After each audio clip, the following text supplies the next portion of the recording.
أعوذ بالله من الشيطان الرجيم بسم الله الرحمن الرحيم وَلَقَدْ عَلِمْتُمُ الَّذِينَ اعْتَدَوْا مِنْكُمْ فِي السَّبْتِ فَقُلْنَا لَهُمْ كُونُوا قِرَدَةً خَاسِئِينَ تم ان لوگوں سے خوب واقف ہو جنہوں نے سبت یعنی سنیچر کے دن زیادتی کی، حدود کی خلاف ورزی کی، تو ہمارا تقدیری فیصلہ ہوا کہ ذلیل بندر بن جاؤ۔ فَجَعَلْنَاهَا نَكَالًا لِمَا بَيْنَ يَدَيْهَا وَمَا خَلْفَهَا وَمَوْعِظَةً لِلْمُتَّقِينَ۔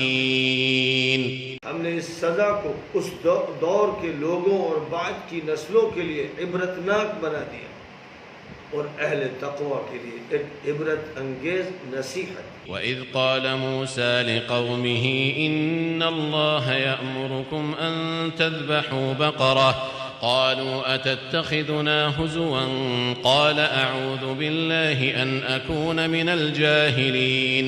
اور اس وقت کو بھی یاد کرو جب موسیٰ نے اپنی قوم کے لوگوں سے کہا تھا کہ اللہ تعالیٰ کا حکم ہے کہ ایک گائے ذبح کرو، تو انہوں نے جواب میں یہ کہا کہ کیا آپ ہم سے مذاق کر رہے ہیں؟ انہوں نے فرمایا خدا کی پناہ کہ میں نادانوں کی باتیں کروں۔ قالوا ادع لنا ربك يبين لنا ما هي قال إنه يقول إنها بقرة لا فارض ولا بكر عوان بين ذلك فافعلوا ما تؤمرون۔ انہوں نے اس پر یہ مطالبہ کیا کہ آپ اپنے رب سے کہیے کہ وہ وضاحت کر دے کہ اس سے مراد کیا ہے۔ تو انہوں نے فرمایا کہ ارشاد الہی یہ ہے کہ ایسی گائے مطلوب ہے جو نہ بوڑھی ہو نہ بچیا، درمیانی ہو، اور جو حکم الہی دیا جا رہا ہے اس کو نافذ کرو۔ قالوا ادع لنا ربك يبين لنا ما لونها قال إنه يقول إنها بقرة صفراء فاقع لونها تسر الناظرين۔ انہوں نے پھر کہا کہ اپنے رب سے درخواست کیجئے کہ وہ اسے بھی کھول دے کہ اس کا رنگ کیا ہو۔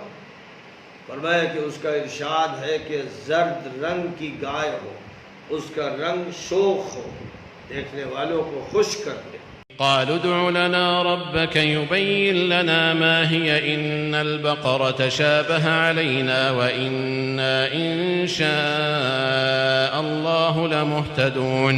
پھر انہوں نے کہا کہ اپنے رب سے مزید اس کی درخواست کیجئے کہ بات اور کھول کر بتا دے۔ گائے ملتی جلتی ہوتی ہیں اور ہمارے لیے گائے کے مسئلے میں ابھی اشتباہ ہے، اور اب ہم یقینی طور پر انشاءاللہ رہنمائی حاصل کر لیں گے۔ قال إنه يقول إنها بقرة لا ذلول تثير الأرض ولا تسقي الحرث مسلمة لا شية فيها قالوا الآن جئت بالحق فذبحوها وما كادوا يفعلون۔ فرمایا اللہ تعالیٰ کا یہ ارشاد ہے کہ گائے خدمتگار نہ ہو کہ زمین جوتتی ہو اور نہ کھیتی سیراب کرتی ہو، محفوظ ہو، اس پر کوئی داغ دھبا بھی نہ ہو۔ بولے کہ اب آپ نے ٹھیک بات بتا دی، اور انہوں نے اس حال میں اس کو ذبح کیا کہ کرنے کے لیے آمادہ نہیں ہو رہے۔